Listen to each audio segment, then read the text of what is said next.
జగన్ ను దగ్గర నుంచి గమనించిన వారు ఆయనను తాత రాజారెడ్డితో పోల్చితే 100 రెట్లు ఎక్కువ ప్రమాదకరమైన వ్యక్తి అని అంటారు. జగన్మోహన్ రెడ్డి వెరీ దివంగత బాలగోపాల్, ప్రొఫెసర్ హరగోపాల్ ఒక సందర్భంలో రాజశేఖర రెడ్డిని కలిశారు.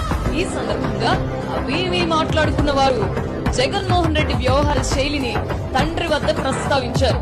జగన్ ఇతరులను బెదిరించడం, మాట వినకపోతే దౌర్జన్యం చేస్తూ ఉంటారట కదా అని ఆ ఇరువురు ప్రశ్నించారు.